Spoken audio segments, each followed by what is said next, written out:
Hey, what is up guys? For this video I'm going to be breaking down the High Zodiark Trials fight. I'm going to take one of my replays and commentate through it. Keep in mind that this is just a week 1 tips video, I guess you can call it that, so don't assume everything I say is optimal. The information that I'm about to give you is just based on my experience so far from doing a bunch of runs in pubs. Alright, so in the beginning, obviously Zodiark is going to do his opening blast. If you guys need information on the HP thresholds to survive it, then here's a chart for that. I'm not too sure who made it, so I can't give credit, but kudos to whoever made it. If any of you guys need help reading this chart, then feel free to ask in the comments. Anyways, as a melee player, for those that do not know, you can hold 4 strike in order to prevent yourself from getting knocked back from the opening blast. In the beginning, my goal as a melee DPS is to try to position myself above Zodiark. He's gonna do a breath attack after the opening blast and you need to redirect him away from Hildegard and any other ranged characters on your team. This is a job for swords, daggers, and axe players since those are the 3 close range melee weapons. If those weapon types don't exist on your team, then the blade or lance players will have to fulfill this role. After the breath is a dash, and just like the breath, it targets the closest player. I'm not too sure where the best spot to bait him is, but I usually try to bait him south so the team doesn't have to move as far for when he does his purple dash attack. But baiting him to the right as shown in the video seems fine to me as well. This is followed by 2 poison spits. The first spit targets the closest player and the second spit targets the second closest player. He's going to do a purple dash after this, so you want to make sure that you bait his poison spits in a way where the poison pool doesn't block anyone from reaching Zodiark after he purple dashes. Now the single purple dash targets the player that is farthest away from Zodiark. The target is likely to be on Hildegard because she's the ranged healer, so pay attention to where she's positioned. It doesn't have to be Hildegard, but just pay attention to the map and check to see where the farthest player is. The player that is baiting the purple dash should position themselves somewhere on the bottom side of the map. I think the best positions to bait him to is either the southwest, south, or southeast wall. Pick whichever spot that is closest to your team so your team doesn't have to run across the map and lose out on DPS. At this point, the close range melee DPSers should attack Zodiark from the front. Try to stay away from his backside because he'll do a tail slam. Umbra Chaser is next, and this is unavoidable, but the damage can be blocked by Hildegard's shield. For those Albert players out there, this is a perfect time to use your skill 2 and skill 1 because the shield will prevent Umbra Chaser from interrupting your skill 1 animation. During Umbra Chaser, everyone needs to spread out so that the purple circles do not overlap. Overlap circles will cause the attack to deal more damage. In addition, it will inflict additional purple flames. If you notice, there's a purple flame around everybody, and basically certain attacks of his inflicts this purple flame on your character, and the more purple flames that are on your character will cause your character to receive more damage from certain attacks. If the amount of purple flames on a character reaches to I think like 6, I'm not too sure what the max amount is, but once it reaches the max amount, your character instantly dies. After Umbra Chaser goes off, Zodiark will do Purgatorial Prison and this rectangular prison type move called Cursed Realm. The prison attack will imprison the 2 players that are farthest away from Zodiark. It's usually Hildegard and the other ranged DPS or the Lancer that takes the prison from what I've seen in pubs.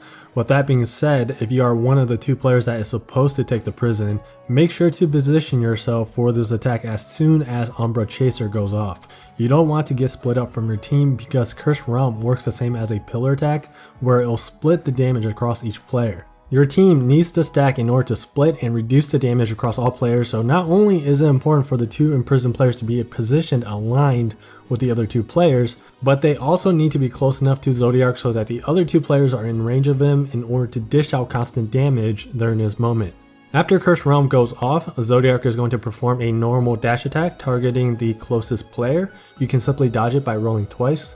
Next up is what I would consider as Zodiark's signature move. It's called Cursed Field. 4 breakable candles appear on the stage, and for this particular moment he does Cursed Realm again, so this means that your team needs to stack inside of the rectangle again to split the damage. Additionally, your team needs to break the southern candle to give your team a little bit of safety space. As Albert, if Zodiark is in overdrive, then I would ignore the candle and just let my 3 teammates break it while I work on melting that overdrive bar. If Zodiark isn't in overdrive at this point, then I would just help out my team with breaking the candle. Once the candle is broken, you'll have a few seconds to freely DPS on Zodiark. If you are playing a close range melee character, do keep in mind that there is a small little crevice where you can safely attack Zodiark from. After all this, he does 4 consecutive purple dashes. Now the targeting during this phase is a little bit wonky. From what I'm told from talking to other players is that the targets for the 4 dashes are predetermined during the start of this phase. So let me show you what I mean. From what I'm told, at this moment, the targets get set. The first dash targets the closest player during this moment, and the second dash targets the second closest player, and so on and so forth. Here's the thing though, I've studied all my replays and sometimes it doesn't work like that at all. Sometimes the dashes targets the closest player at all times, and in other times it doesn't. I've actually seen Zodiark target the same player twice, so I don't really understand how the targeting truly works. It might be a desync issue, I don't really know, but regardless of how it works though, your team needs to try their best to bait Zodiark to the southern wall so that your team doesn't have to chase Zodiark all over the map. Also, melee DPSers, make sure that you attack Zodiark from the back or the bottom part of his side to avoid potentially getting hit by the dash's hitbox. Now in this replay, we broke him right here, but that doesn't change his attack patterns. His attack patterns will stay the same regardless of when you break him. So after the 4 dashes, he's going to stand there for a few seconds and then he'll do a normal dash towards the closest player. This is then followed by a breath attack, so try to redirect him away from your teammates again. Make sure to attack the front of his body because after the breath is another tail slam. Then he'll do Shadow Blast, which is another unavoidable AoE, and at this moment, if you're playing range, positioning is very important here. He's going to do a second prison attack, which again imprisons the 2 farthest players. Zodiark is going to do 2 poison spits, and the melee's job is to make sure that Zodiark doesn't spit at the 2 imprisoned players. That can be simply done by hugging on the side away from the 2 prisoners. The second curse field is coming up. Zodiark does not do Curse Realm this time. Instead, he's going to do a breath attack at the end of this phase. So with that said, your team is required to destroy 2 candles in order to avoid the breath. The 2 candles that you will need to destroy is the one at the south end and the one to the right of it. Once you break those 2, have one of the close range melee DPSers hug Zodiark right next to the border of the top right purple circle. This will give your team some room on the left side to avoid his breath attack. As soon as the breath ends, I would recommend the whole team to gravitate towards the center because Zodiark is going to do Curse Realm. In this replay, the rectangle is vertical, but it can also be horizontal. The direction of the rectangle is all RNG for this specific Curse Realm. 2 players are going to get imprisoned again, so make sure that your top 2 DPSers are close to Zodiark. Purple Dash again targets the farthest player, make sure that you bait him to the southern wall. Melee DPSers should attack his front body to avoid the upcoming tail slam and to bait his breath attack towards the wall.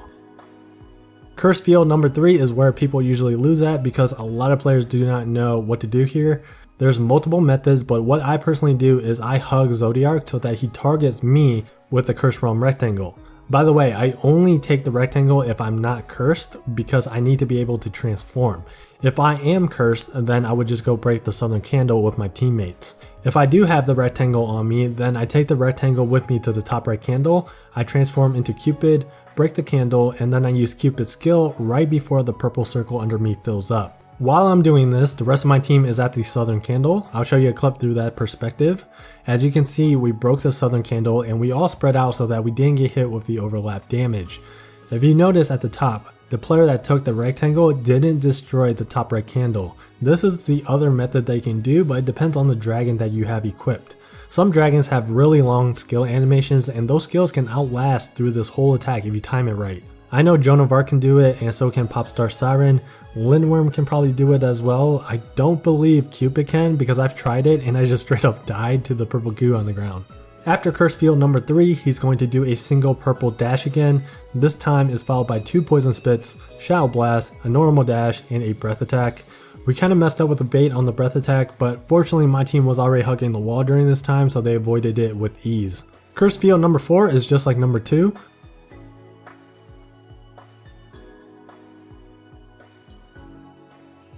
Zodiark will do his breath attack at the end, so do the same thing as you did for curse field number 2, which is to break the southern and southern east candles.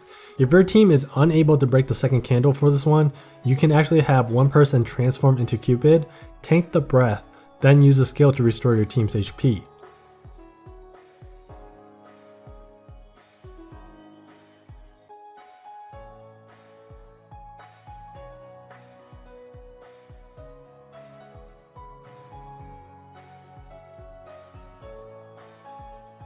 Now this last part, I actually have no idea what you're supposed to do because I've never got past this part. My teams have always either died here or win here, so I can't tell you much about this part. What I do know is that one candle appears at the top right, then 2 more candles appear on the left and to the right, then the 4th one appears at the bottom. When the 2 candles on the left and right appear, Zodiark will start doing his 2 poison spit attack. From what I've seen in pubs, players usually break the top candle and the one to the left as soon as they appear to give them room for the spits. That's honestly all I know about this part so far, but if you do make it to this point, you probably have already won, or you are just about to time out. That's what it seems to happen to me based on my experience. And that's about it for this video. Hopefully it was helpful. The actual guide for this fight is going to take me a while to make. It will probably not be out anytime soon because I still need to practice High Zodiark with other light characters, so yeah, don't expect it anytime soon. If you guys have anything else to add on to this video, then please comment down below. And as always, thanks for watching, and I'll see you guys in the next video.